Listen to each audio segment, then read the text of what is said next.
In this lecture, we will discuss what is a radius of gyration.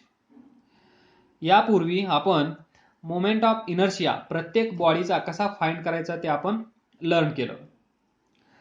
पण जर त्या बॉडीचा शेप आपल्याला माहित असेल तर आपण बाय युजिंग इंटिग्रेशन टेक्निक त्या बॉडीचा मोमेंट ऑफ इनर्शिया फाइंड करू शकतो. बट जर त्या बॉडीचा शेप आपल्याला माहित नसेल तर आपल्याला प्रॅक्टिकल मेथडनी आपण त्या बॉडीचा मोमेंट ऑफ इनर्शिया फाइंड करत असतो. तर पहा, तर what is a radius of gyration. तर पहा, ही एक रिंग आहे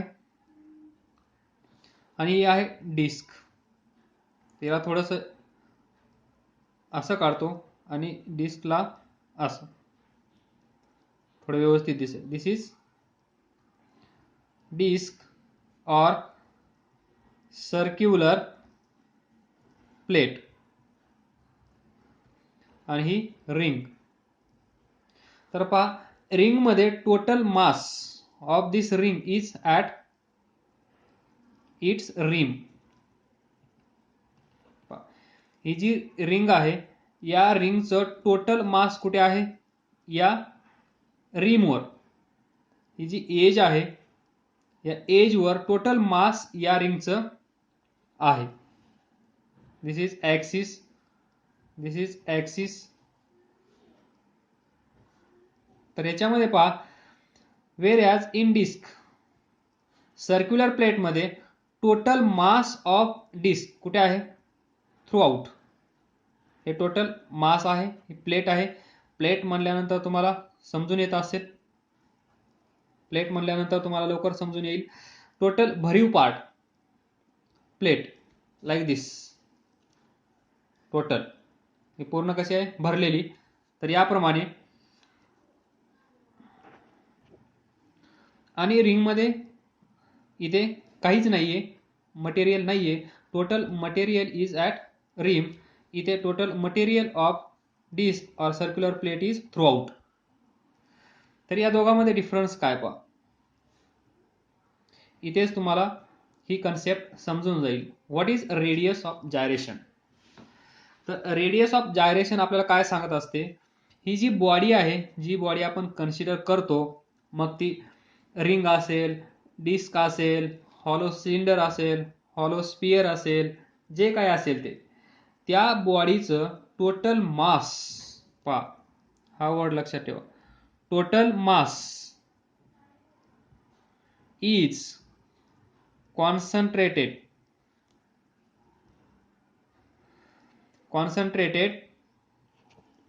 total mass of body is concentrated at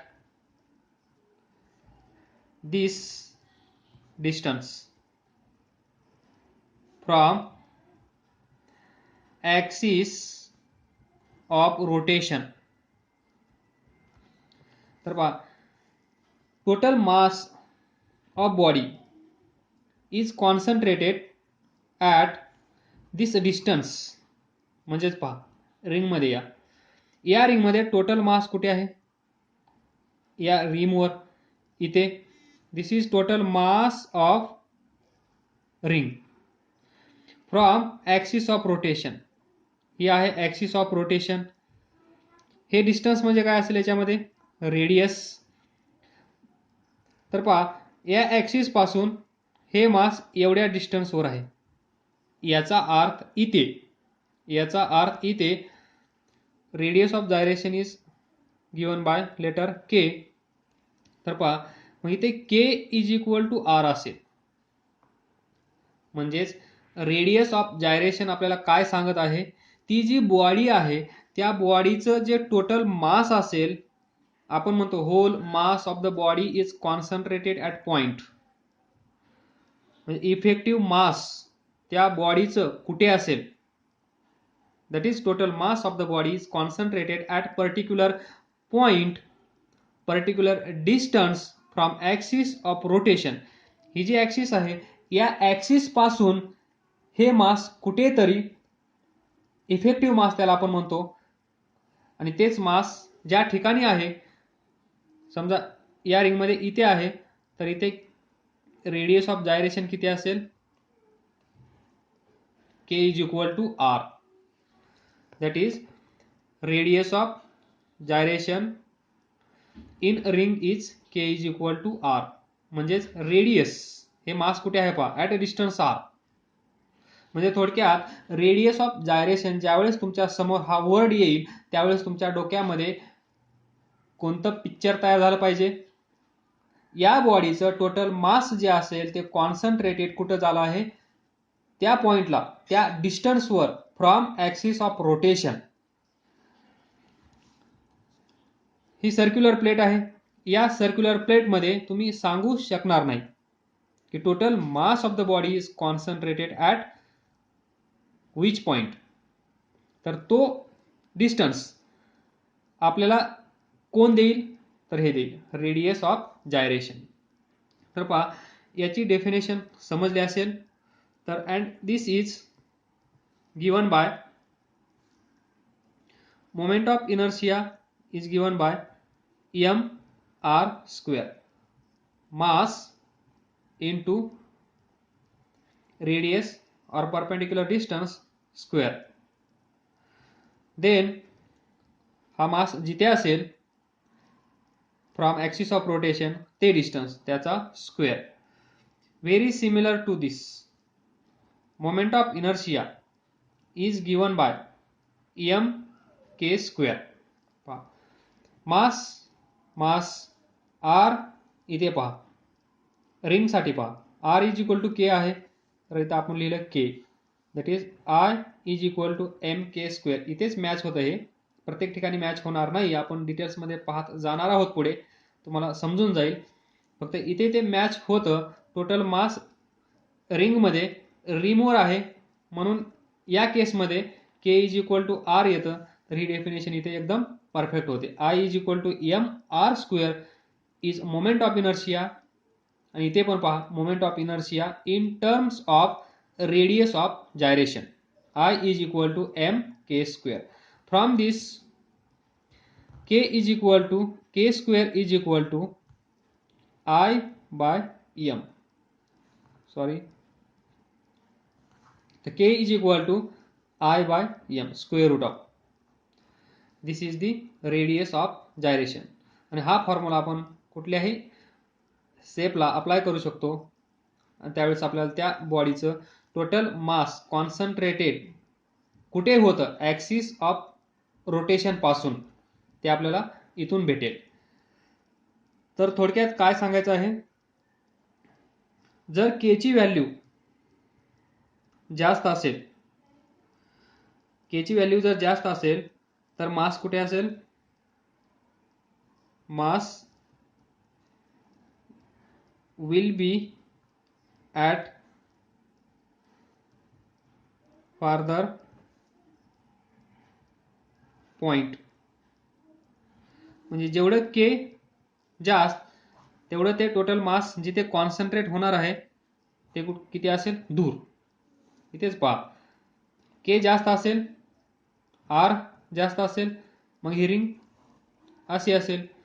के कमी असेल तर आर पण कमी असेल, ती रिंग छोटी असेल. Total mass is concentrated from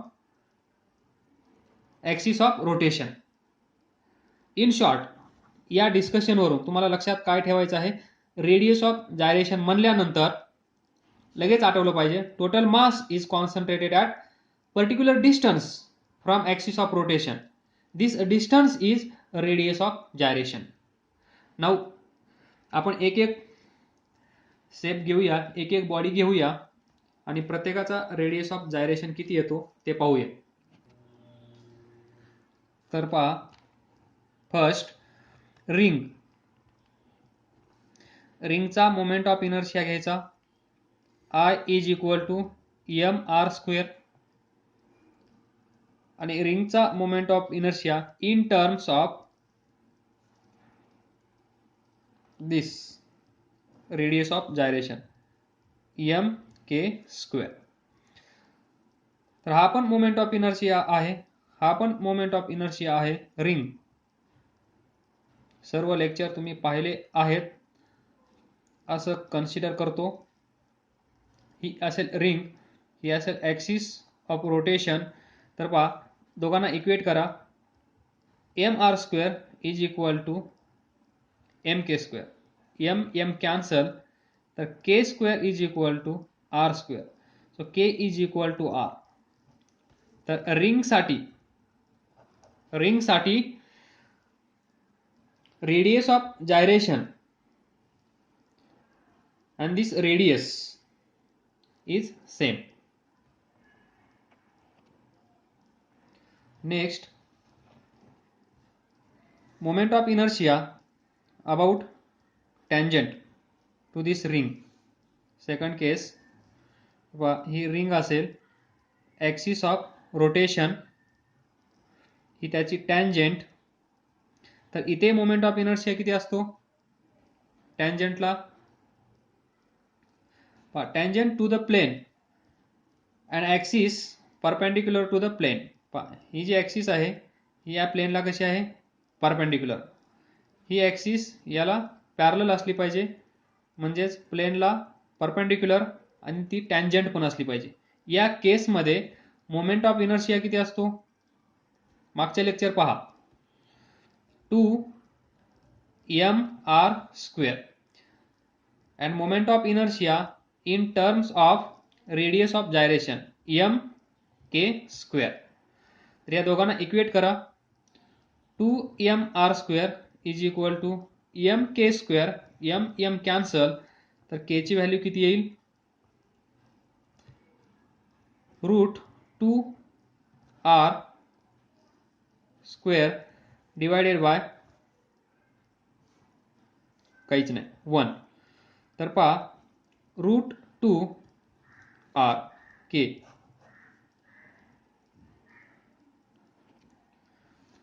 तर पहा तुम्हाला प्रत्येक वेळेस k²/r² याची व्हॅल्यू लागणार आहे.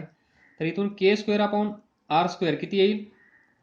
k²/r² is equal to 1.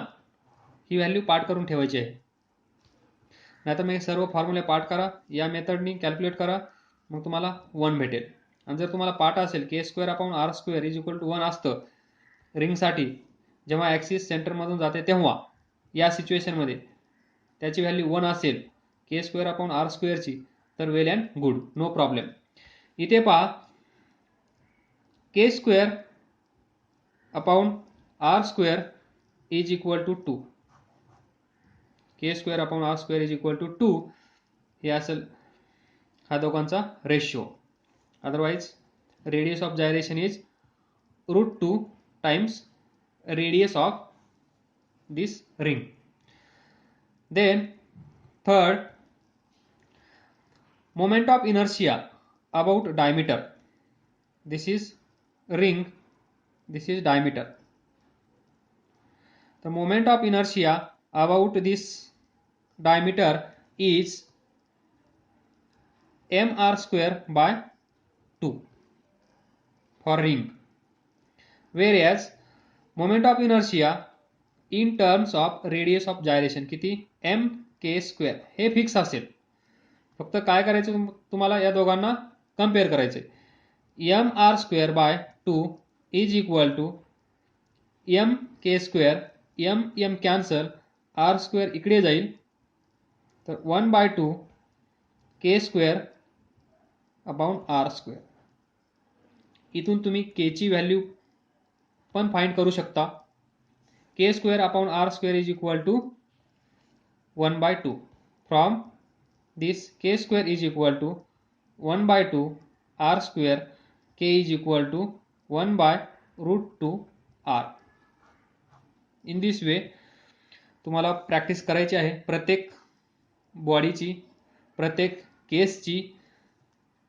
पाठ नाही झालं तर ही मेथड असेल, पाठ झालं तर खूप चांगली गोष्ट असेल तुमच्यासाठी. Next, fourth case in a ring is moment of inertia about a tangent in a plane or axis parallel to the diameter. म्हणजेच या केसमध्ये ही असेल रिंग, ही असेल डायमीटर, या डायमीटरला पॅरलल असणारी ॲक्सिस दिस. तर तुम्हाला इथे मोमेंट ऑफ इनर्शिया माहित आहे mr²/2. तर इथे पण तुम्ही फाइंड केला आहे, मागच्या लेक्चरमध्ये पाहिला असेल. तर किती असतो 3/2 mr², whereas moment of inertia in terms of radius of gyration is mk². हे सेम. तर या दोघांना कंपेअर करा. 3/2 mr² is equal to mk². m cancel. 3/2 is equal to k² upon r². तर पहा, इथून तुम्ही k ची व्हॅल्यू फाइंड करू शकता. किती येईल √3/2 r, k² अपॉन r². या दोघांचा रेशिओ 3/2. कारण प्रत्येक प्रॉब्लेम सोडवत असताना तुम्हाला हा रेशिओ लागणार आहे. कुठली केस असेल, ॲक्सिस कुठे असेल, काही सांगता येणार नाही. ती सिच्युएशन इमॅजिन करायची आहे, त्यानंतर तो फॉर्म्युला आठवायचा आहे. हा फॉर्म्युला आठवण्याची गरज तर नाही आहे, कारण सर्वांसाठी सेम असेल mk². फक्त हा स्पेसिफिक कंडिशनचा ॲक्सिस कुठे आहे ते ओळखून हा फॉर्म्युला लिहायचा आहे, दोघांना कंपेअर करायचा आहे. मग तिथून तुम्हाला रेशिओ पण भेटेल आणि स्पेसिफिक व्हॅल्यू पण भेटेल. तर पहा, हे लेक्चर पाहत असताना तुम्ही जिथे तुम्हाला हे समजलं असेल तिथे तुम्ही स्टॉप करू शकता, कारण इथून पुढे हेच रिपीट होणार आहे, फक्त बॉडी चेंज होणार आहे. हे पूर्ण झालं रिंगचं. पहा, इथून पुढे आपण फास्ट घेऊया. Moment of inertia of disk और सर्क्युलर प्लेट. पहिली case, moment of inertia about axis which is passing through its center. This is disk passing through center. तर याचा मोमेंट ऑफ इनर्शिया किती असतो, या ॲक्सिसला I is equal to mr²/2.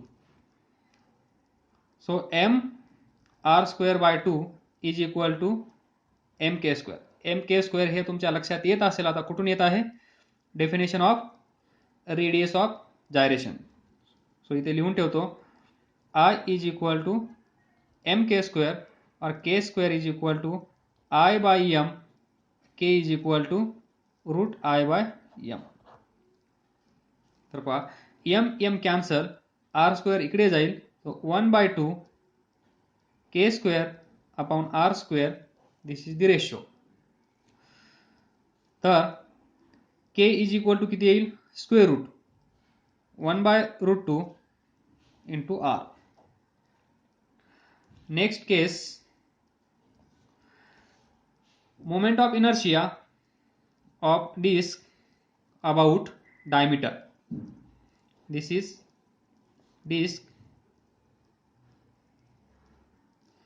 and this is the diameter. तो moment of inertia about diameter in disk is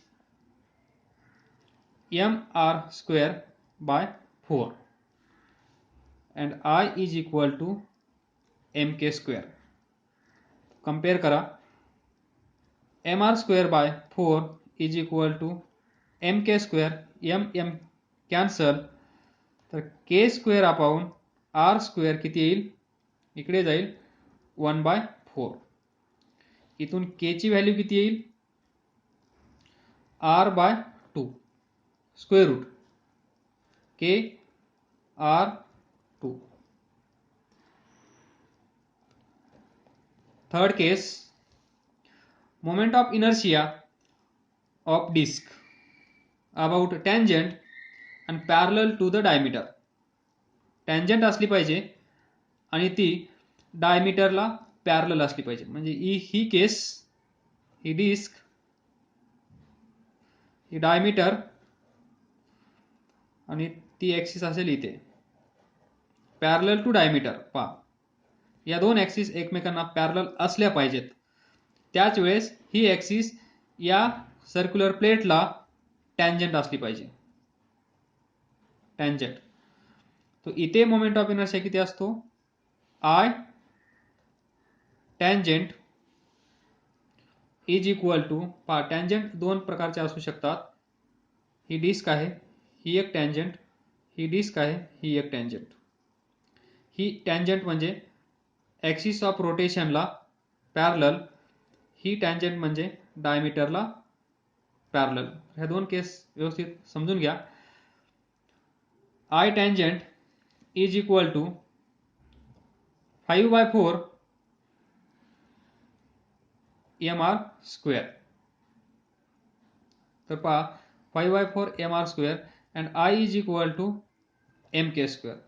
Compare 5/4 mr square is equal to mk square, cancel, k square upon r square is equal to 5/4.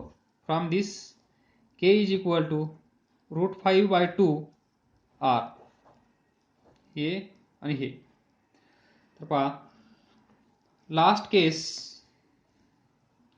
moment of inertia of disk about an axis which is tangent and perpendicular to the plane. पहा ही केस आली. ही disk, circular plate, axis, ही axis या प्लेनला कशी आहे? Perpendicular. तर जिथे moment of inertia हा moment, ही axis, कितला moment of inertia 3/2 mr square.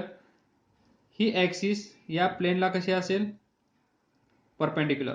त्याच वेळेस कशी असेल? टँजंट. या केसमध्ये moment of inertia 3/2 mr square. तर 3/2 mr square is equal to, direct लिहितो आता, m k square, m cancel, k square upon r square. r square इकडे जाईल, 3/2. तर इथून k ची व्हॅल्यू किती येईल? Radius of gyration of this condition √3/√2 into r. अशा प्रकारे तुम्हाला पुढचे सर्व स्टेप घेऊन प्रॅक्टिस करायची आहे. I will take one more solid sphere. Solid sphere या व्हॅल्यूचा अर्थ काय असेल पहा. के ची व्हॅल्यू एवढी आहे, म्हणजेच या केसमध्ये total mass of that body is concentrated at this distance from axis of rotation. या केसमध्ये ॲक्सिस ऑफ रोटेशन कोणती आहे? ही. आपण या ॲक्सिसला कन्सिडर करून मोमेंट ऑफ इनर्शिया घेतला आहे, त्याप्रमाणे ही ॲक्सिस असेल ॲक्सिस ऑफ रोटेशन. तर पहा सॉलिड स्पियर, तर मोमेंट ऑफ इनर्शिया हा असेल सॉलिड स्पियर, ही असेल ॲक्सिस. सॉलिड स्पियरचा कसाही ॲक्सिस घ्या, ते काय असेल? डायमीटर. जर ती सेंटर मधून पास होत असेल तर. What is moment of inertia about a diameter of solid sphere? 2/5 mr square. 2/5 mr square and I is equal to mk square. दोघांचं कंपॅरिझन केलं तर 2/5 mr square, mk square, m cancel, तर k square upon r square काय येईल? 2/5. आणि इथून k ची value किती येईल? √2/5 इंटू r. एवढ्या डिस्टन्सवर total mass of this solid sphere is concentrated from this axis of rotation. Shall we take one more? See, hollow sphere. तर पहा hollow sphere.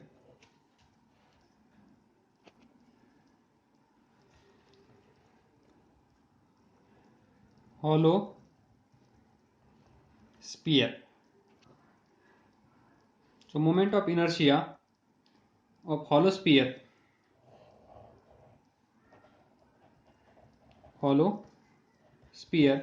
is about this axis which is passing through center 2/3 mr square, whereas moment of inertia in terms of radius of gyration. Compare this 2/3 mr square,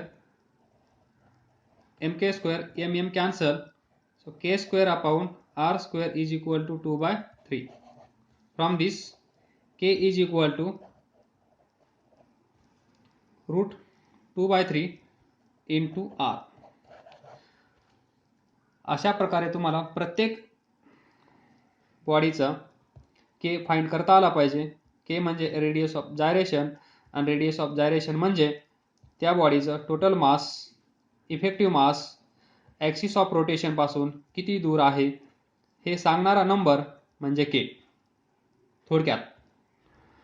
तर वेगवेगळे step घ्या. जेवढे moment of inertia आपण find केले आहेत त्या प्रत्येक बॉडीचा रेडियस ऑफ जायरेशन काढण्याचा प्रयत्न करा. प्रत्येकाचा के स्क्वेअर अपॉन आर स्क्वेअर हा रेशो तर नक्कीच काढून पाठ करून ठेवा, कारण हा तुमचा कुठल्याही एक्झाममध्ये 2 ते 3 मिनिटे वाचवणार आहे. जर पाठ केलं नसेल तर काहीच प्रॉब्लेम नाही, फक्त 2 ते 3 मिनिट किंवा 4 मिनिट एक्स्ट्रा वेस्ट होतील, बाकी काहीच फरक पडणार नाही. अदरवाईज मोमेंट ऑफ इनर्शिया तुम्हाला पाठ असेल, ही डेफिनेशन रेडियस ऑफ जायरेशनची पाठ असेल तर त्या दोघांना फक्त इक्वेट करायचं आहे. तुम्हाला रेशिओ भेटेल. रेशिओवरून तुम्ही के ची व्हॅल्यू फाइंड करू शकाल. कुठेही यूज करावी लागेल, कुठे हा रेशिओ. तो 99% मोर दॅन 99% हा रेशिओ कामाला येईल. Sometimes less than 1% it will be use. पण हे कुठून भेटेल तुम्हाला हे माहीत असेल तर हे नक्कीच माहीत असेल. काही समजत नसेल तर विचारावे. Don't hesitate.